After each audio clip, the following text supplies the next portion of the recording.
Welcome back to What Arty Noobs with General Disturbance. We have another interesting replay for you. This is the IS-6B. It's a Tier 8 Soviet premium heavy. It's located on the north spawn of Halluf and it's under the command of FiliPer1n0. Yes, we haven't seen him for a while, but he's back. And I do believe that's a Serbian flag on the side of his IS-6. Well, the IS-6 Black, it's just a black version of the same tank that they sell in the gift shop, so it's no different really except for the colour, and I think this is another of Wargaming's basically ways of inflating their sales by selling you the same tank twice. They've done it for the Scorpion, they've done it for the IS or the Object 252 as well as the Defender in the U version, and they've also done it for the even for the T26E5 Patriot, which is also on sale as the plainclothes version. Well, FiliPer1n0 is getting a bit of an assist here from the Thunderbolt. He was giving a bit of a push, and he's trying to get as quickly as he can to the northwest corner. So he's decided to cut corners. Now, what can I tell you about the IS-6? Well, it was one of the precursors on the way to the IS-7. It wasn't accepted for production, but you may notice that the turret looks very similar to the one that's on the Object 252 Defender, and the reason for that is basically that's the same tank. Yep, this was the Object 252 during the production. The Object 252 Defender is actually the U version of this same tank, and neither was accepted. Neither went into production. Oh, that VK made one hell of an error. Now the gun on this tank is the D30, which is one step up from the D25. And the D25 is what's in that IS-3 up ahead. Normally capable of doing 390 alpha. As you can see there. There we go. 390 alpha, penetration of 186. ARL made a big mistake, suddenly realised it, and takes a round right through the roof. And you can see most of the shells that are actually hitting FiliPer1n0 are just bouncing off, with good reason. The armour is very good, it's very well rounded. Soviet tanks produced a lot of tanks which actually were cast, and then they welded the cast bits together to make a really solid vehicle that was virtually impossible to pen. Well, not totally impossible to pen, but very difficult to pen, because the solid armour really had very good characteristics. It wasn't like rolled homogeneous steel, but it was very tough. It's all how you do it in the casting process and how you weld the parts together. It does make a big difference.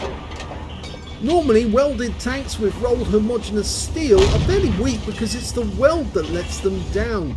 But one good thing about the Soviet tanks is the rounded armour. I was taking care of the Bajetto. Yeah, the rounded armour, all these rounded shapes which you can only really get from casting the hull, really does make a difference because the shells tend to bounce off cast parts which are rounded. That IS-3 down there is desperate to get a shot in, but he can't lower his gun enough to get a shot into a weak spot on FiliPer1n0, and now he's left it too late. So he took a round right through the turret, and now FiliPer1n0 will just take advantage of him because he's now in a weak spot. Yep, got him, but it wasn't him. It's his teammates who took him out. Turtle. Now he's coming up with a bad gun depression on this T-34. Oh, he got a fire! Nice. And that guy's going to burn to death, I think. Yes! Arsonist! Now the thing about the IS-6 is that it does have bad pen, but it does have a very good DPM, and it's also preferential matchmaking. So it's tier 8, and you'll only ever see tier 9. You won't see the higher tiers because, well, it's not allowed. But it is a decent tank in the right hands, I'd say. A lot of people don't like the IS-6 because they think, oh, it can't pen anything, but it can if you aim for the right spots. Well, there's only 5 enemies left, and they're all up ahead because none of them got across the valley.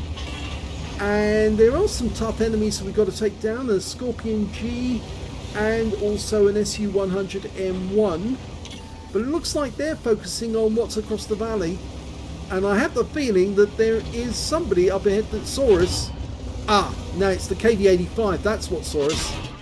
And in fact, actually, the Super Hellcat manages to get around an APCR round through our side armour. There's the KV-85 up ahead. We're ignoring the Super Hellcat for the moment because we're interested in these guys. Takes the Scorpion out with one round. He gets the high roll to do that. Now he's going to deal with the SU-100M1, and this is where the gun depression really lets him down a little. But he still gets around into the lower plate of the SU-100. Oh, and he rams him to death, getting a top gun. And now he's got to deal with this T-34-2FT. Doesn't get that. In fact, that is the last enemy because the Super Hellcat has been dealt with. So he's got his top gun. Can he get another kill? It would be nice if he could. This guy's going for the weak spots. Yeah, he's actually getting rounds in through our weak spots. And there you see, although he has got good DPM most of the time, unfortunately there, his reload time did let him down. Standard reload is 11.22, but FiliPer1n0's got 9.45. He wasn't able to get load in time to get a shot into the T-34, but it looks like everyone else is scared of actually going in front of that guy's gun. And so it might be FiliPer1n0 needs to barge in with the rest of them and just literally mass him to death. Oh! Does it with one shell. So, a victory and a fairly well battered IS-6B. Let's have a look at the end of battle stats. And here's the end of battle results, and it was an ace tanker in that game for FiliPer1n0 in the IS-6B. He managed to get a bruiser medal for getting at least 5 critical hits in that game. He got 5 exactly. He got an arsonist because he set light to one of the enemy and watched them burn to death, the T-34-1. He also got a duelist for taking down 2 tanks who damaged him, a fire for effect for doing more damage than the hit points of his own vehicle, and a shell proof for blocking the most damage on his vehicle, or blocking the more damage than the hit points of his own vehicle. Get it right. Steel Wolf for blocking the most damage in the game, High Caliber for dealing the most damage in the game, and finally a Top Gun for getting at least 6 kills. He ended up with 7 in the end. He couldn't get the Radleys because they killed the Super Hellcat already, so that was out of the question. But it was a really good game. Let's have a look and see how he did it. 5,220 hit points of damage, easily got more than everyone else. The Turtle only got 2,318. That's less than half the score FiliPer1n0 managed to get. And after that, it was the Scorpion on the enemy team with 2,125. When it came to kills, again, he's got the highest with 7. And again, the next highest scorer, the STG Guard, only had less than half that he had. 3 kills to him, 3 kills to the Scorpion on the enemy team, and 2 kills to the Turtle on his own team, and also to the T-34-1 that he took down during that battle. When it came to base XP, yes, he's got the top in all 3 columns. 1,695 makes him the only player to get over 1,000. The next high scorer being the Turtle with 899 and the AMX 1357 with 670. Oh my god, that's so embarrassing because it means the 3rd place on XP was nearly a third of the value that he managed to get. He was basically carrying them on his back all the way through that. Let's have a look at detail. 17 shots fired, 15 direct hits and 14 penetrations. Damage of 5,220 hit points, all of it at close range. 13 hits received from the enemy, 3 penetrations and 10 non-penetrations, and 2,740 hit points of damage blocked by armour. He spotted 2 enemy vehicles, damaged 10 of the enemy, killed 7, and did 855 hit points of damage assistance. I think that may be spotting assist in this one. 100,613 credits from the game. It is a good earner because it's a premium. 37,730 from personal reserves and 45,276 from battle payments. His grand total was 233,926 credits. The sort of credit score you would get from a very good game in Frontline where you managed to get all the way to General. After repair, ammunition, resupply and consumables, and yes, he did fire some premium ammo. He did, yep. He actually ended up with 165,195 credits profit, 1,695 XP, ×2 for the first victory. He got a personal mission actually there as well. 15,086 XP in that one. 254 for this being a premium vehicle, and took away 20,426 experience points altogether. That's the sort of amount you get with one of those boosters, one of those crew training books.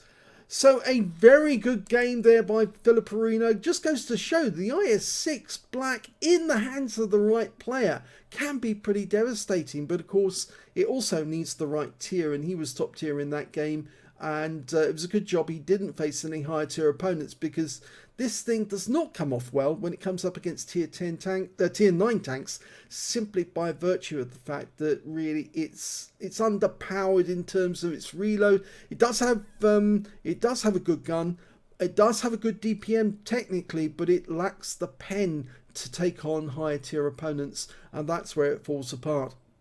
So very good game. Congratulations to FiliPer1n0. If you enjoyed that replay, please give this video a like, do subscribe to our channel, leave a little comment down below because it feeds the algorithm.